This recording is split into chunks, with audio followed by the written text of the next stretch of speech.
Oke, halo semuanya dan selamat datang kembali.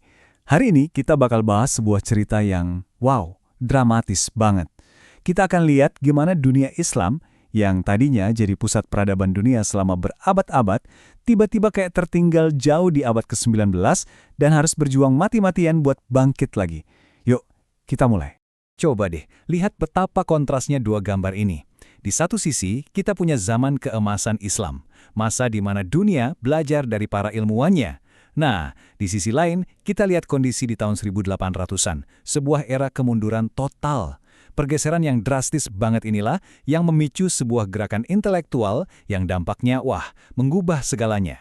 Nah, ini dia pertanyaannya. Pertanyaan yang menghantui satu generasi pemikir waktu itu.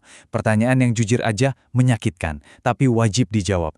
Gimana ceritanya peradaban yang dulu begitu hebat, begitu maju, bisa sampai tertinggal sejauh itu?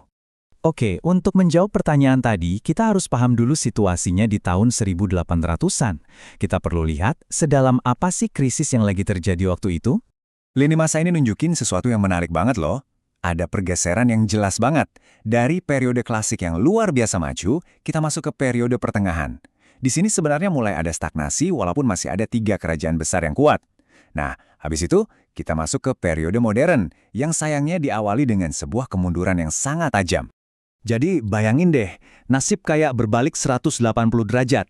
Di saat Eropa lagi ngebut dengan revolusi industri, punya mesin uap, punya kekuatan militer baru, dunia Islam justru lagi melemah. Satu persatu wilayahnya jatuh ke tangan penjajah dari barat. Puncaknya, kerajaan Utsmani yang notabene kekuatan besar Islam terakhir sampai dapat julukan The Sick Man of Europe atau orang sakit dari Eropa. Wah, julukan ini benar-benar nusuk ya, tapi sekaligus menggambarkan dengan pas betapa lemah dan rapuhnya kondisi dunia Islam saat itu. So, setelah masalahnya kelihatan jelas banget, muncullah satu generasi pemikir yang memulai proses introspeksi. Proses yang pastinya sakit, tapi sangat perlu. Mereka nggak lagi cuma nyalahin pihak luar, tapi mulai ngaca, mulai lihat ke dalam. Dan apa yang mereka temukan, ternyata kesimpulannya cukup mengejutkan. Menurut mereka, masalah utamanya itu bukan dari luar, tapi dari dalam. Mereka lihat ada kemerosotan moral, sikap yang apatis sama sains, ada salah tafsir soal konsep takdir, dan persaudaraan sesama muslim yang makin melemah. Intinya, mereka yakin yang bisa memperbaiki ini semua ya umat Islam sendiri. Oke, setelah tahu masalahnya, sekarang kita lihat solusinya. Kita intip gagasan-gagasan yang berani bahkan revolusioner yang mereka tawarkan untuk menyembuhkan si orang sakit ini. Nah, dari sini muncul setidaknya 3 resep utama yang beda tapi sama-sama kuat. Di Mesir, ada Muhammad Ali Pasha yang pilih jalur modernisasi total. Dia bangun militer dan pendidikan ala barat. Terus ada Jamaluddin Al-Afghani yang teriakannya kenceng banget. Pan-Islamisme, satukan semua muslim buat lawan kolonialisme. Sementara itu, di India, Muhammad Iqbal menawarkan jalur yang lebih filosofis. Yuk, kita gabungkan yang terbaik dari timur dan barat. Salah satu ide kuncinya adalah membuka kembali pintu ijtihad. Biar gampang, bayangin aja ijtihad itu kayak software update buat pemahaman agama kita. Para pembaru kayak Muhammad Abduh bilang, Islam itu ndak statis, tapi dinamis dan rasional.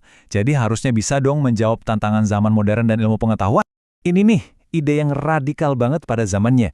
Menyatukan kurikulum pendidikan. Dulu kan kayak ada 2 kubu ya, ada yang cuma belajar agama di madrasah, ada yang cuma belajar sains di sekolah umum. Nah, visi mereka adalah hapus pemisahan itu. Ciptakan intelektual baru yang utuh, yang jago agama sekaligus jago sains. Dan ini bukan cuma teori-teori yang ngawang-ngawang loh.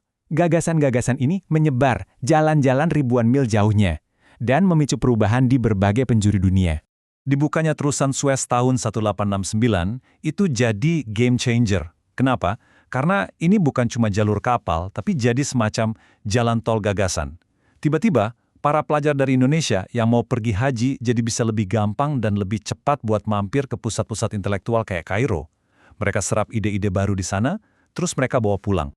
Dan dari sinilah ceritanya jadi nyambung banget ke kita, ke bagaimana gerakan global ini punya dampak yang super besar buat pembentukan Indonesia modern.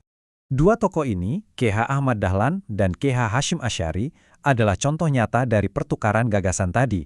Mereka sama-sama belajar di Mekah, gurunya pun sama, mereka sama-sama menyerap ide-ide pembaruan. Tapi yang menarik, pas pulang ke Indonesia, mereka menerjemahkan ide-ide itu dengan cara yang unik, yang akhirnya melahirkan Muhammadiyah dan Nahdlatul Ulama, dua organisasi Islam terbesar di dunia saat ini.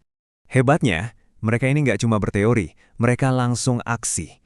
Muhammadiyah misalnya, fokus banget bangun sekolah-sekolah modern yang menggabungkan pendidikan agama dan umum. Sementara NU, fokusnya menjaga tradisi keilmuan Islam Nusantara sambil tetap relevan dengan tantangan modern. Dan keduanya, dengan caranya masing-masing, menanamkan semangat kemajuan dan perlawanan terhadap penjajah. Nah, tanggal ini jadi momen pembuktian, ketika semua ide-ide soal kebangkitan dan perjuangan itu akhirnya diuji dalam sebuah aksi nyata untuk mempertahankan kemerdekaan bangsa yang baru aja lahir. Resolusi jihad yang dikeluarkan oleh KH Hashim Asy'ari adalah buktinya. Ini bukan sekedar seruan atau himbauan ya, ini adalah fatwa agama yang menyatakan bahwa hukumnya fardu ain, wajib bagi setiap muslim untuk angkat senjata mempertahankan kemerdekaan. Dan fatwa inilah yang jadi api penyulut pertempuran 10 November di Surabaya. Bukti nyata betapa dahsyatnya kekuatan ide kalau sudah bertemu dengan aksi. Dan pada akhirnya, ini meninggalkan kita dengan satu pertanyaan besar. Perjuangan para pemikir abad ke-19 untuk menyeimbangkan tradisi dan modernitas itu, ternyata masih relevan banget kan? Pertanyaan mereka masih jadi pertanyaan kita hari ini di seluruh dunia. Gimana sih caranya kita mendamaikan iman, kemajuan, dan identitas kita di abad ke-21 ini? Terima kasih sudah menyimak.